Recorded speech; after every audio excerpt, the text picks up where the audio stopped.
제가 어릴 때는 놀이가 지금 아이들 놀이하고 달라요.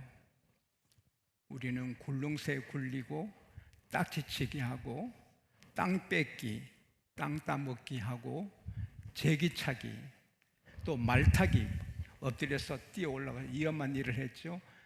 그리고 축구공이 없으니까 깡통 차기, 깡통을 축구공좀 타고, 그리고 개를 잡으면 개 오줌통 그걸 바람을 불어넣어서 축구를 하고,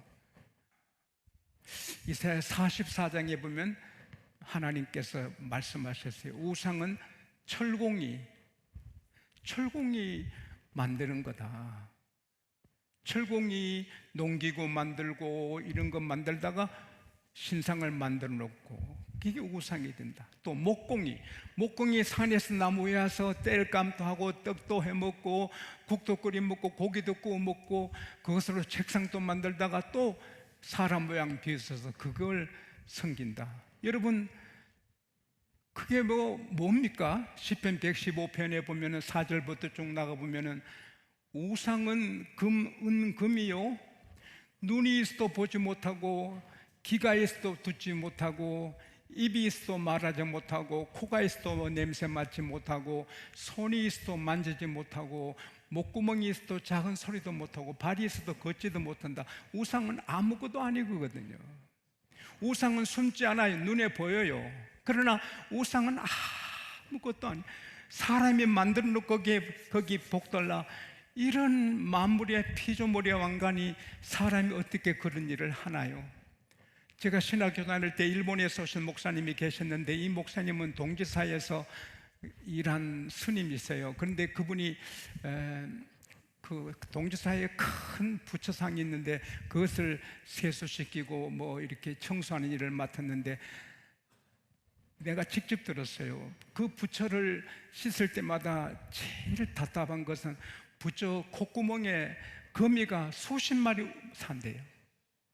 날마다 그 거미를 잡아내는데 자기 코에 거미도 못 잡는 이 부처가 뭔 복을 주겠나.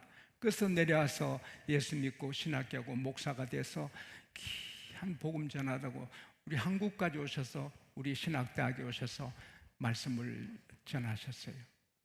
여러분, 우상을 느부갓네살처럼 아무리 황금으로 크게 만든들 그게 눈 깜박입니까? 코로 냄새 맡습니까? 입으로 말 한마디 합니까? 한 발짝 걷습니까? 따라합시다. 우상은 아무것도 아니다. 우상은 아무것도 아니지만 하나님의 벌을 받는 조건이 되거든요. 이스라엘 백성이 우상을 섬길 때마다 전쟁을 일으키는 거예요. 와, 우상 섬기면 나라에 불을 하나님이 주시는 거예요. 그래서 이 땅에 우상 섬기는 분들이 다 깨닫고 이 말씀 듣고 다 깨닫고 살아계시는, 눈에 안 보이지만 살아계신 하나님께 돌아와 구원받게 되시기를 바랍니다. 하나님은 영이셔서 눈에 안 보여요. 그래서 숨어 계신 것처럼 우리가 찾을 수가 없어요. 하지만 보여주시면 보거든요.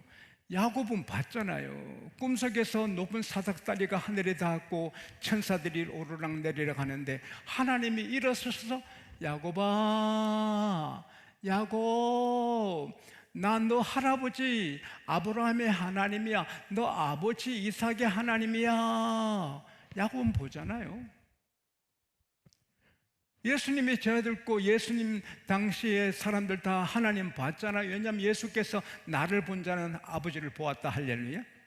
하나님이 보여주시면 다 보는 거예요. 그러나 본래는 하나님 영이셔서 보이지 않으시는 분이에요. 그래서 숨어 계시는 같은 거죠. 그러나 하나님이 일부러 우리에게 숨어서 안 나타나시는 분이 아니라 사람 보기에는 숨어 계시는 같이 안 보인다는 거예요. 그건 하나님이 계시거든요.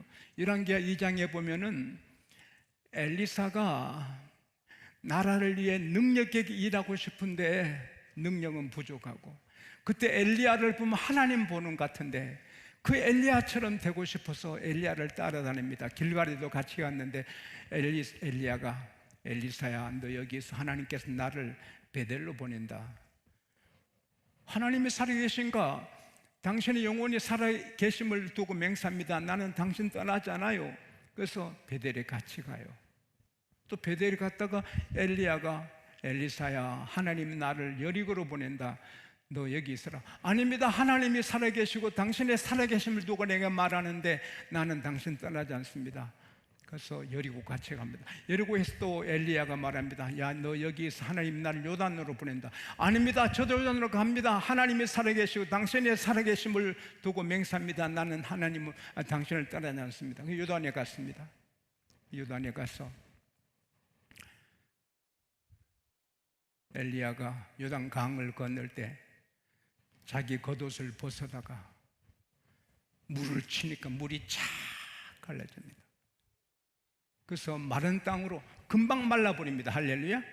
하나님이 하시면 금방 말라버립니다. 할렐루야. 하나님 하시면 금방 암이 없어집니다. 하나님이 없으면 금방 어떤 문제가 해결됩니다. 순식간에 해결됩니다. 할렐루야. 하나님이 함께 하시면 금방 머리에 지혜가 임합니다. 하나님이 하시면 금방 문제가 해결됩니다. 하나님은 전능하십니다. 엘리사야, 너 나 이렇게 따라다니는데 뭘 원하냐? 이제 곧 하나님이 나를 너에게서 떼어서 나를 데리고 가시는데 너 뭐 원하니? 당신에게서 성령이 역사하신 것에 갑절의 은혜를 원합니다. 당신의 영감에 2times, 당신이 영적으로 일하는 일에 2배로 일하기를 원합니다. 야, 너가 어려운 걸 구하는구나. 그러나 하나님이 나를 너에게서 치에서 올라가는 건 너가 보면 너가 그것을 받겠고, 보지 못하면 받지 못한다. 여러분, 하나님이 예정하신 일이라도 우리에게 할 일이 있어요. 할렐루야. 그래서 정신을 바짝 차리고 있는데 해오리 바람이 갑자기 해오리 바람이 확 일어나더니 하늘의 불병거 불말, 하늘의 군대가 와서 이 엘리야를 탁 잡고 올라가는 거예요. 그러니까 아직 능력도 못 받았는데 엘리야는 능력을 행하는데 자기는 어떻게 해야 될 줄 모르고 이런데 엘리야가 하나도 안 가르쳐주고 올라가니 내 아버지여 이스라엘의 군대여 마병이여 엘리야 때문에 나라가 된대. 엘리야가 뭐 어떡하나. 그 너무 답답해서 자기 옷을 쫙 찢었어요. 근데 엘리야가 올라가면서 겉옷을 떨어뜨렸어요. 그걸 웅겨잡고는 요단강을 건너야 되는데 엘리야의 하나님이 어디 계시나이까? 안 보여. 숨어 계셔. 엘리야의 하나님이 어디 계시나이까? 하고 물을 치니 물이 쫙 갈라져요. 하나님이 보이지 않아도 계신 거예요. 우리가 하나님을 여기 어디에서 볼 수 없어 계시는 거예요. 숨어 계시는 같이 눈에 안 보여도 계시는 거예요. 그래서 엘리야가 와, 과연 여기 계시네, 하나님이 계시네. 그래서 엘리야의 행한 일보다 2배를 더합니다. 할렐루야. 사랑하는 여러분, 하루 종일 살아도 가족을 만나고 이웃을 만나고 직장인을 만나고 가게 주인을 만나고 친구를 만나고 길에 사람을 만나도 하나님을 눈으로 볼 수 없어요. 하나님은 숨어 계시는 것 같아요. 그래도 계시는 거예요. 제가 살아온 일생을 책으로 쓰면 책이 몇 권 되고 눈물로 범벅이 될 거예요.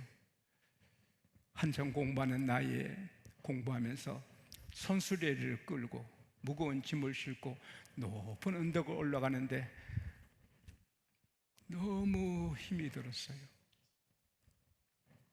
한참 공부할 나이인데 내가 이렇게 일을 한다. 너무 힘이 들어서 오르막에 그 니아카라고 원래 니아카는 리어카 자전거 뒤에 이렇게 끄는 바퀴 2개 달린 건데 우리나라에는 시골에 니아카라고 많이 해요. 제가 그 니아카에 무거운 짐을 싣고 올라가다가 너무 힘이 들어서 그리고 하늘을 보니 온 하늘이 먹구름으로 덮여 있어요. 근데 한켠에 한 5평, 한 3평 될 만한, 눈에 보기에 3평 될 만한 푸른 하늘이 구멍이 나 있어요. 전 하늘이 다 캄캄한데 그거 한 몇 평 푸른 하늘이 있어요. 그래서 신비롭다 하는데 사랑하는 아들아, 내가 너와 함께한다. 내가 너와 함께한다. 그 음성을 들려주는 거예요.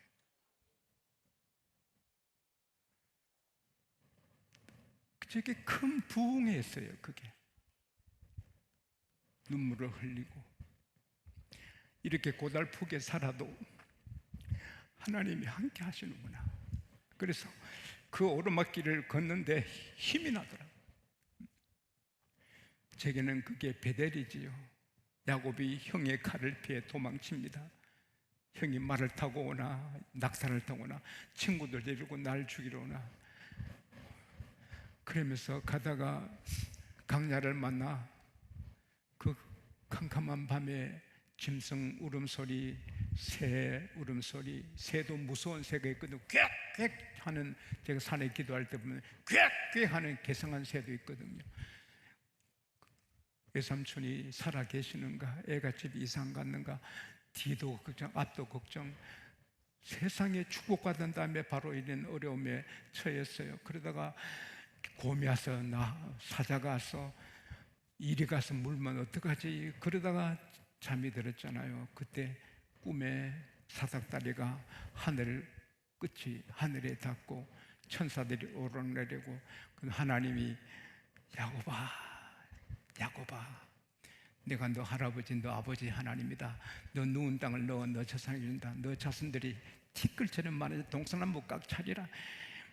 그 말씀 듣고 깨었을 때 그 하는 말이, 과연 하나님이 여기 계시거늘 내가 몰랐도다. 여기가 하나님의 집이요 여기가 하늘 문이로다. 야곱 삶이 달라지잖아요. 저는 그 푸른 구멍이 여기가 하나님의 집이고 여기가 하늘 문이다. 할렐루야. 인생을 살다가 힘들고 어렵고 할 때 여러분, 우리는 하나님도 안 보이고 하나님은 숨어 계시고 이러지만 아닙니다. 하나님은 숨어 계시는 것 같아도 숨어 계시지 않고 함께 하시고 우리를 훈련하십니다. 저를 그렇게 고생시키시고 울게 하시고, 그래서 오늘 쓰시는 것처럼 여러분들이 잘 되는 것도 은혜지만 안 되는 것도 하나님이 훈련하십니다. 낙심하지 말고 늘 같이 계시는 주님과 함께 걸어가야 되는 것입니다. 내가 너와 함께 있다. 항상 같이 있다. 마귀는 따르면 우리를 망하게 하려고, 죽이려고, 멸망시키려고 하지만 하나님은 도와주시러. 할렐루야. 두려워하지 말라, 내가 너 하나님이라. 놀라지 말라, 내가 너와 함께 있다. 내가 너를 굳세게 하겠다. 참으로 내 의로운 오른손으로 너를 붙들리라. 따라합시다. 나는 혼자가 아니다. 하나님 아버지가 나와 함께 하신다. 나를 도우신다. 제가 어릴 때 감명 깊게 본 영화가 있어요. 유명한 암행어사인데, 암행어사가 의롭고 공의로워서 부정부패한 그런 고런들, 사또들을 아주 족쳐요. 그러니까 망하겠는 이 사또들이 그 검객들을 사가지고 죽여요. 암행어사를 죽여요. 정치는 더러운 것입니다, 여러분. 오늘 여야 싸우는 거 보면 참 안 됐지만은, 정치하고 싶은 마음이 하나도 없어지지만은, 제 아들도 정치하게 하고 싶으면 못 써지지만, 그래도 이 가운데 하나님이 일하고 계시고, 정치란 게 그런 거예요. 죽이려고 하는 거예요. 근데 암행어사는 공부는 많이 했고 의롭고 하지만은 칼 못 써요. 근데 복면한 검객이 5명이 딱 나타나서 암행어사를 쳐 죽이게 됩니다. 아이고, 저 암행어사 죽으면 안 되는, 나라가 안 되는데. 근데 그 영화에 보면 나무 위에서 사뿐한 검객이 내립니다. 대검객입니다. 칙칙칙 5명이 다 죽여버리고, 그 다음에 암행어사한테 아무 말도 안 하고 사라집니다. 그리고 또 어떤 지방 가서 또 파헤치면 그 지방에 또 그 관리들이 또 사람 써서 이 암행어사 죽이려 합니다. 그래서 어느 골목길에 밤에 가는데 또 빡 에워싸서 이 복면한 검객들이 이 암행성을 줍니다. 그때 어디서 숨어있다가 딱 나타나서 착착착착착 정리하고 또 사라집니다. 그게 재미있어서 끝까지 맞는데, 하나님은 우리 곁에 안 보이시지만 우리가 어렵고 힘들 때마다 나타나 도우시고 이런 검객 정도가 아니고 항상 같이 계시는 겁니다. 그래서 깨닫게 하시고 마음에 평안 주시고, 특별히 지구는 지구 하나뿐입니다. 지구는 별이 아닙니다. 별은 수없이 많아도 이사야 44장에 보면은 하나님께서 온 우주를 만드시고 그 이름을 부른다 했는데, 그러나 지구는 하나뿐입니다. 왜냐하면은 태양계를 보십시오. 태양, 수성, 금성, 지구, 화성, 목성, 토성, 천왕성, 해왕성이 있는데 뭐 어려운 거 없습니다. 여러분, 금성, 지구 앞에 있는 금성은 446도 섭씨 불덩어리입니다. 지구 바로 뒤에 있는 화성은 마이너스 64도입니다. 그 뒤에 있는 목성은 마이너스 100도가 넘어요. 지구는 평균 온도가 15도입니다. 태양 가까우면 타 죽고 멀면 얼어 죽는데 딱 좋은 거리에 지구를 만들어 주셨습니다. 다른 지구랑 같이 있어도 낮에 최고 온도가 223도입니다. 햇빛을 받을 땐 달은 섭씨 230도가 넘습니다. 그리고 햇빛이 없어지면 마이너스 120도가 됩니다. 달의 일교차는 200도가 넘어요. 지구는 바다가 있어요, 강이 있어요, 샘이 있어요, 내가 있어요, 꽃과 새들이 있어요, 나비가 있어요, 오곡백과. 달에는 아무것도 없습니다. 이 우주에 엄청난 별들이 많아도 사람 사는 곳은 지구뿐입니다. 할렐루야. 이게 우연이 된다고요? 뭐 진화가 했다고요? 내가 터지면 터지게, 맞으면 맞게, 아프면 아프게 하나님 안 도와주실 때가 있거든요. 그때는 언제예요? 하나님의 아들, 딸이 거룩한 자가 세상 사람처럼 막 살 때. 미국의 잡지가 생각납니다. 고양이하고 애가 놀고 있는데 엄마가 고양이 밥을 접시에 담아주고 돌아가서 아들 밥을 상에 차리고 아들 상으로 옮기려고 가니 이 아들이 고양이 밥을 같이 먹습니다. 같이 핥아 먹습니다. 어머니가 충격을 받고, 야, 너는 고양이가 아니야. 너는 사람이야. 고양이 접시 같이 먹으면 안 돼. 우리는 세상에 같이 살아도 신분이 다르고 소속이 다른 하늘나라 시민입니다. 할렐루야. 세상 사람들이 핥아 먹는 접시를 같이 핥아 먹고 음란하고 방탕한 걸 같이 슬쩍슬쩍 즐기면 하나님께서 너는 내 아들이야, 너는 내 딸이야, 너는 그런 접시 핥으면 안 돼. 우리는 구별되어야 됩니다. 이사야 59장 1절 2절에 하나님의 귀가 둔해서 듣지 못하신 게 아니다. 하나님의 눈이 어두워 너 상황 보지 못하신 게 아니다. 오직 너 죄가 하나님의 얼굴을 가렸다. 하나님의 숨어 계신 것 같아도 우리가 어려울 때 와서 도와주시는데 어려워도 안 도와주시는 것은 우리 죄가 있어서 그렇다. 이사야 66절이면 하나님은 통회하고 하나님 말씀을 막 두려워 떠는 자를 돌보신다. 우리가 예수를 50년 믿었던 목사가 됐든 장로가 됐든 하나님 앞에 범죄하지 않으려고 말씀대로 살렸고 늘 조심하고 주여 주여 할 때 하나님 늘 나타나 주시는 겁니다. 근데 슬쩍슬쩍 죄짓고 입싹 닦고 죄짓고 입싹 닦고 그러면 하나님은 숨어서 너 고생해봐 그러는 거예요. 그리고 예수 믿으면서도 기도 안 할 때 하나님은 그래 너 혼자 잘 살아봐 숨어서 안 나타나는 거예요. 구할 때 나타나시는 겁니다. 찾을 때 나타나시는 거예요. 문을 들을 때 나타나시는 거예요. 구할 때 기도할 때 하나님이 일하시니 나타나는 것입니다. 세상에 나무, 하늘의 구름, 별과 달, 오곡백과 사람, 집 온 세계 다 눈에 보여요. 그러나 하나님은 안 보여. 숨어 계시는 것 같아. 그러나 계십니다. 늘 함께 하십니다. 우리 앞서서 인도해 주시고 뒤에서 지켜주시고 어려울 때 더 가까이 계시고, 오늘 밤에 말씀이 나가지만 느부갓네살이 회복될 때 광명이 회복되는, 광명이란 말이 얼굴이 빛이 나는 거거든요. 얼굴이 기도하고 의롭고 이렇게 살면 하나님이 같이 계시니 얼굴이 빛이 나는 거예요. 또 그 광명의 언어의 뜻은 기쁨의 빛이거든요. 기뻐서 빛이 나는 거예요. 우리가 수문제가 있으면 그럴 수 없거든요. 기도 안 하면 그럴 수 없거든요. 쉬지 않고 기도하고 거룩되게 살려고 노력하면, 물론 거룩하지 못해요. 그러나 회개하고 또 거룩하게 해서 노력하면 하나님께서 시편 97편 11절 말씀대로 하나님께서 의인에게 기쁨을 뿌리시고 마음이 정직한 자에게, 의인에게 빛을 뿌리시고 마음이 정직한 자에게 기쁨을 뿌려주신다. 그래서 우리가 이렇게 하나님과 동행하면 얼굴이 빛이 나요. 기뻐서 빛을 받아서 할렐루야. 그래서 사람들이 하나님을 못 봐도 우리 보고 하나님 계시네, 그렇게 됩니다.